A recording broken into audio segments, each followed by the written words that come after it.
মধু কই কই আরে বিষ খাওয়াইলা শিরোনামে একটি গান ব্যাপক জনপ্রিয় সামাজিক যোগাযোগ মাধ্যমে। সেই গানটি পরিবর্তন করেছে শিশু জাহিদের জীবন, মিলেছে ফেসবুক স্টার খ্যাতি।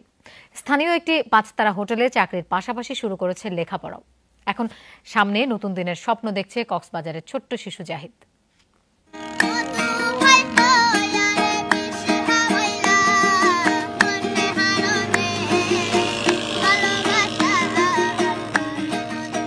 সৈকতে পর্যটকদের গান শুনিয়ে উপার্জন করাই ছিল জাহিদের পেশা। পরিবারের দারিদ্র্য, তাই বন্ধ হয় লেখাপড়া।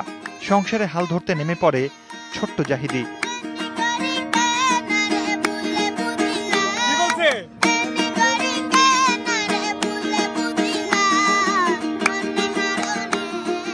অন্য দিনের মতোই ইমরান নামের এক যুবককে গান শোনায় জাহিদ। সৈকতে ধারণ করা সেই ভিডিও ফেসবুকের মাধ্যমে ছড়িয়ে পড়ে। লাখো লাইক, শেয়ার আর কমেন্টে ভরে যায় জাহিদের গানটি।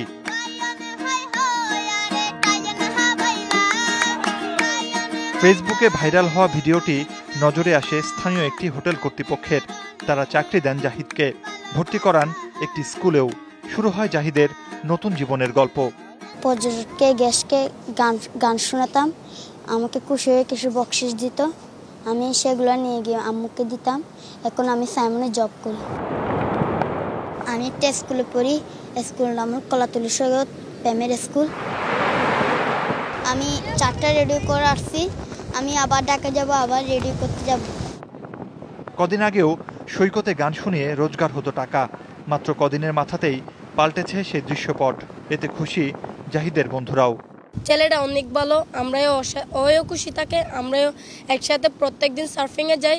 অনেক ভালো চাকরি পাইছে, ওও যেন ভালো থাকতে পাবে, আর আমরাও খুশি, ওও খুশি। হাসিতে হইলাম পাগল, করে থাকতে দিল না। মুর্শিদুজ্জামান হিমু, যমুনা নিউজ। দিলে তো বুঝে না।